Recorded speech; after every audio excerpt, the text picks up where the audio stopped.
So in this video, we're going to try to solve the initial value problem, which is y double prime plus 2y prime minus 3y is equal to Dirac Delta of t minus 4, given the initial conditions y of 0 is equal to y prime of 0 is equal to 1. But before we try to solve this problem here, let's go have a review with our Dirac Delta function. Our Dirac Delta function is denoted by this one, delta of t minus a, where a is greater than 0 and a is a constant, is equal to the definition of this one. Its value is 0 for every t that is not equal to a. So that means for any value of t except for a, that is 0. The value of the Dirac delta is 0. But it suddenly spikes or impulses, or it's just infinity for t is equal to a. Okay, so let me graph it for you to actually visualize what is the meaning of Dirac delta. So this one here in the horizontal axis, it's t. So that means if Dirac delta is 0 for everywhere except for t is equal to a, and a is positive, a is greater than 0, that means we have graph here. So that's just 0. It has no value for any t except for a. So when the value of t is a, it suddenly spikes. So that's why we have an arrow figure here. So it actually shows that it spikes to infinity at t is equal to a. So that's just the definition of the Dirac delta. There's just a sudden impulse and its value is infinity at t is equal to a, and it's 0 for everywhere except a. Okay, let's go show the other key properties of the Dirac delta function. So one key property of the Dirac delta function is the integral from negative infinity to infinity of the Dirac delta of t minus a dt. So this one here, it's fixed. It's always 1. The integral from negative infinity to infinity of the Dirac delta of t minus a dt is equal to 1. It's always 1. So if you want to visualize it, it's like just an area, right? The integral is just an area, right? And your function actually, which is the Dirac delta, is your height, and this one's your width. So that means you can actually visualize it as, say, we have a height of infinity and we have a width of 1 over infinity. So we have an area of 1. So you just visualize it as just like that, so that it will not like make you confuse even more. So this one's just an area. So other properties, if we multiply constants inside this integral from negative infinity to infinity, to say we have a constant 2, Dirac delta of t minus a dt, so we can actually move the constant out, and we have this same integral as above, right? So this one here is just the same integral as this one, but this one is 1, so it's just 2 times 1. So that's a property. How about like we put a function f t, Dirac delta t minus a dt. What happens to our function? Okay, so let's draw some function here. Say we don't know our function and we just go right, or go draw some random function here, and we call it f of t, and there is your Dirac delta function, which is just an impulse that t is equal to a, and it's 0 everywhere. This is t. So basically, we're just looking for the area under the product of f of t and Dirac delta function, right? So that's what it means. The integral from negative infinity to infinity of f of t times Dirac delta of t minus a is just finding the area under the product of the function f of t and the Dirac delta t minus a. So that means, so since Dirac delta is 0 for everywhere except for a, so that means even if you multiply the Dirac delta if you multiply the Dirac delta to the function here above it, that's just 0, right? This one, this graph here, times this graph for t is not equal to a, that's just 0. We multiply this one here, 0 times f of t, that's just 0. So we only cater f of t, we only consider the value of f of t when t is equal to a. So that means we can actually conclude, or we can actually write this as f of a Dirac delta t minus a dt.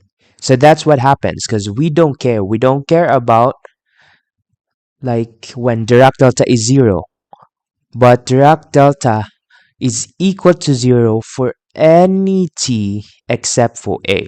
So that's why we only consider when t is equal to a. So that's why if we multiply this one here, fa times Dirac delta, this t here we replace by a, because we only consider the part of f of t when t is equal to a. That clear? But f of e is actually constant, because our like variable is t in horizontal axis. So we can actually take this out, f of a, integral from negative infinity to infinity times Dirac delta, no, I mean integral of Dirac delta t minus a from negative infinity to infinity of dt. So that means the answer is just f of a, okay? Because this is 1, right? This is 1, this is 1, so this is, and this is 1. But this is now f of a, because we only care about when t is equal to a. So that's just one property of the Dirac delta. We're going to use this to evaluate the Laplace transform of this right-hand side expression or right-hand side function of this equation. Let's go down. Let's just go write our equation below. You remember this equation first. Y double prime plus 2y prime minus 3y is equal to Dirac delta t minus 4.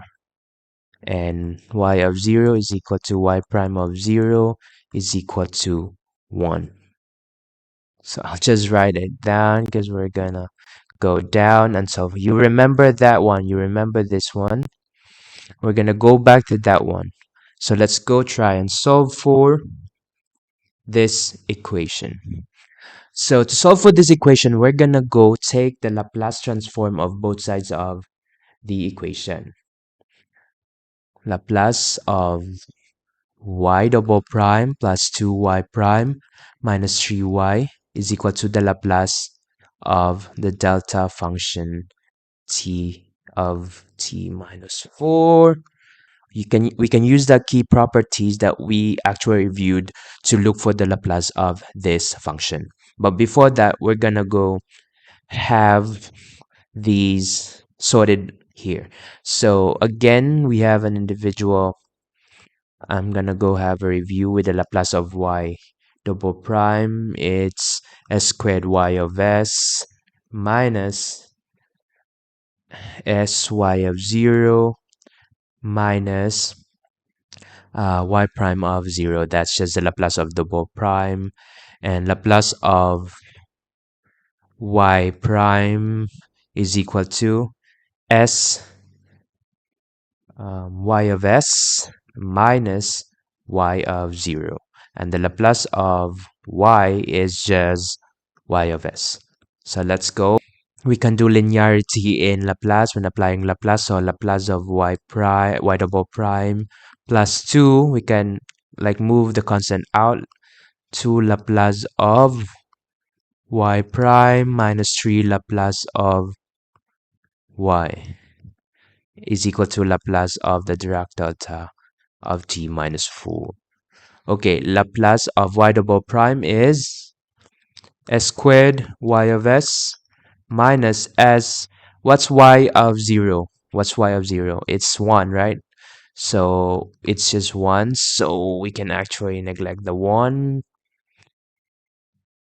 So that's just minus s minus y prime of 0 is 1, so that's 1 also, plus 2, we copy this one too, and the Laplace of y prime is s y of s minus y of 0 is 1, so we write 1 here, minus 3, Laplace of y is y of s.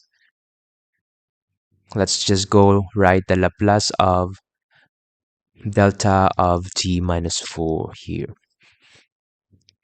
So we can actually simplify this one. S squared y of s plus 2 s y of s minus 3 y of s. Let's go write this down. Minus s minus 1. 2 times negative 1 is just minus 2. That's why we have minus 2 is equal to Laplace of Dirac Delta of t minus 4. So we can actually move or factor out the y of s. So that's why we'd be left with s squared plus 2s minus 3. And then we copy this minus s. Minus 1 minus 2 is minus 3 is equal to Laplace of Dirac t minus 4. So we can actually move these two in the right hand side of the equation, and we can divide both sides of the equation by s squared plus 2s minus 3. So that's why our y of s can actually be Laplace of um, Dirac delta of t minus 4 plus s plus 3 all over s squared plus 2s plus 3. Okay? But this one is our solution y of s, but we haven't figured out yet what is the Laplace of the Dirac delta. So we're gonna make use of our review from before about the Dirac delta properties. So Laplace transform is, its definition is just this one. So the definition of Laplace transform of Dirac delta of t minus 4 is just the integral from 0 to infinity e to the negative st Dirac delta t minus 4 dt. Okay, because this one's t minus 4, but the general formula we use t minus a, but since we're looking for the Laplace transform of Dirac delta of t minus 4, we're gonna use 4 already. You remember the key properties of the Dirac delta, right? That we have this graph here and say this is a function. Say this is our function here. Function f of t is equal to e to the negative st. So that's our function here. And when t is equal to 4, the Dirac delta actually has impulse, or it spikes at t is equal to 4, but it is 0 for every other t. Okay, except for 4. It's 0 for any t except for 4, and it spikes at t is equal to 4. So that's why we only consider this function here when t is equal to 4. The rest we won't consider, because if you multiply the Dirac delta times this function here when t is not equal to 4, obviously their product is 0. So we won't care about them, their product even. We only care about this function here, e to the negative st, when t is equal to 4. So that means the integral from 0 to infinity, e to the negative s. What is the value of t? When we only care about our function, this one, when t is equal to 4. Okay? That's why we have the integral from 0 to infinity e to the negative 4s Dirac delta of t minus 4 dt. So since this is now a constant, because if you plug in the value of t, if t is equal to 4, when you plug that value here, for our f of t in our f of t. So that means this will become a constant. It becomes a value, a single value. So that's just a constant. So we can actually move that out the integral. That's e to the negative 4s from 0 to infinity Dirac delta of t minus 4 dt. So since this one here is just 1, right? From our review, this integral here is just 1. So it's just the area under the Dirac delta function from 0 to infinity. What I've told you, it's just a spike with height infinity and it has a width of 1 over infinity. So it's just 1. That's just how it works. So the Laplace transform of the Dirac delta of t minus 4 actually is e to the negative 4s. Okay? Laplace of Dirac delta t minus 4 is e to the negative 4s. What happens if we want the Laplace of Dirac delta of t minus 3? Obviously, the formula is e to the negative 3s. Okay? Or the general formula for the Dirac delta of t minus a, where a is greater than 0, is e to the negative as. We have our Laplace, which is this one, Laplace of Dirac delta of t minus 4.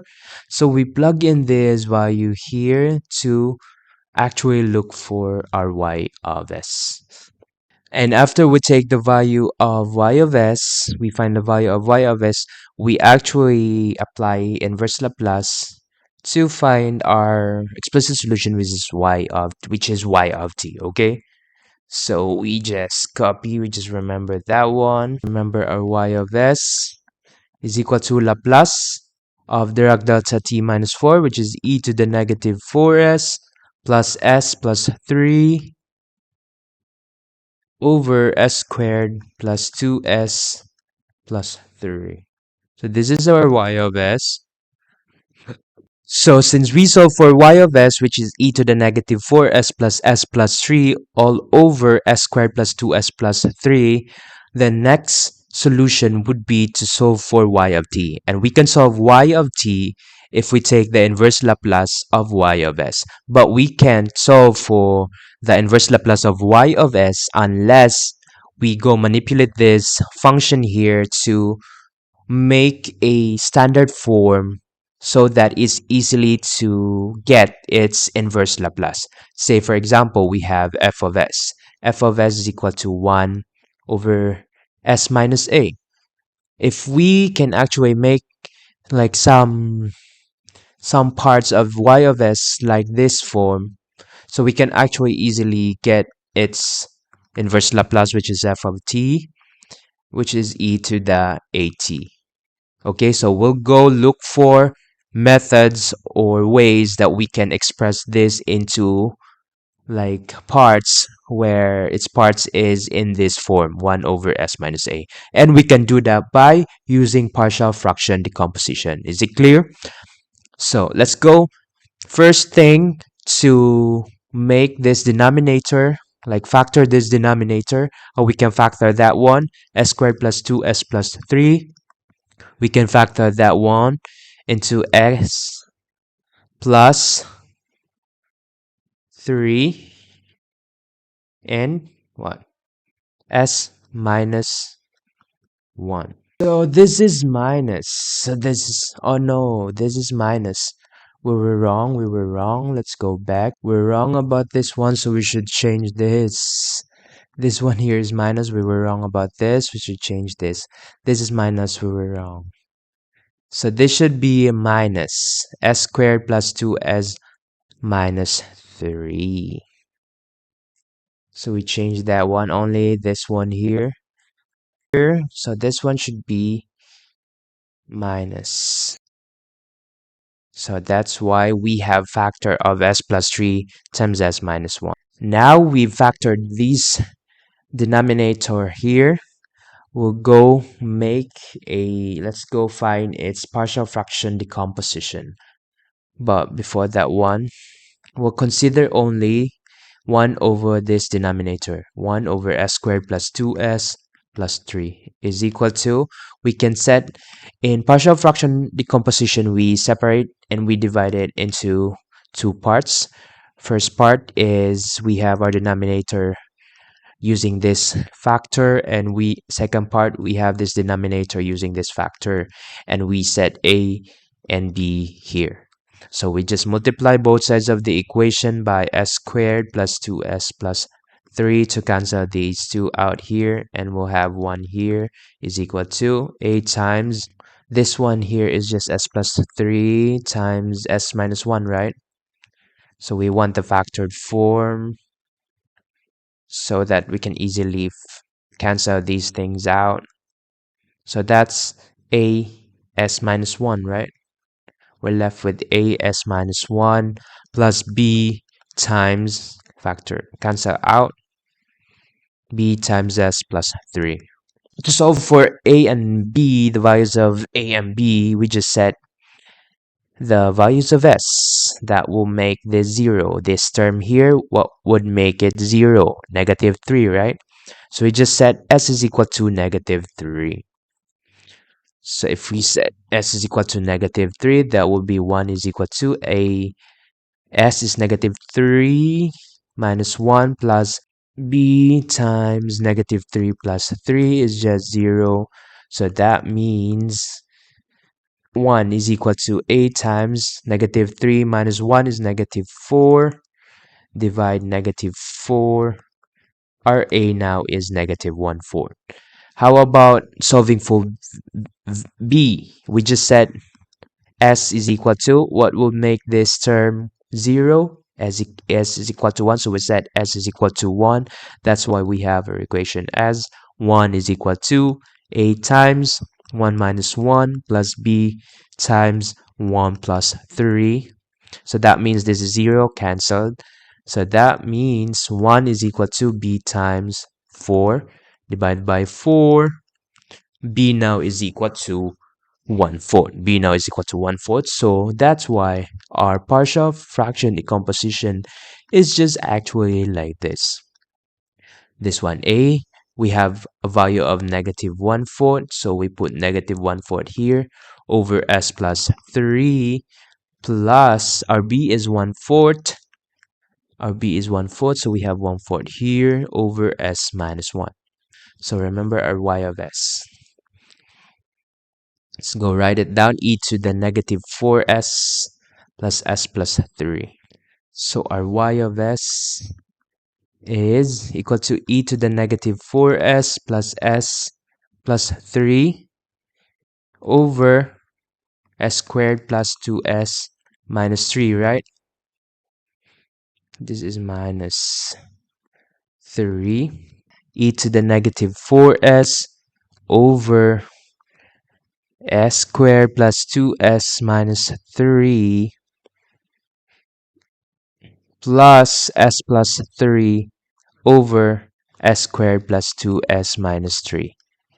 Okay, we split this into two parts because we want this to be cancelled, this s plus 3. So e to the negative 4s over s plus 3 s minus 1 plus s plus 3 over s plus 3 times s minus 1. So we'd be left with what? 1 here over s minus 1, right? E to the negative 4s over s plus 3 times s minus 1 plus 1 over s minus 1. So that's our y of s. So our main goal, right, is to make this in the form of this one, same as this one, right? So that it's easy to look for that Laplace, the inverse Laplace transform. We actually have succeeded in here, and we also decompose this into partial fraction. This one here, 1 over s squared plus 2s minus 3.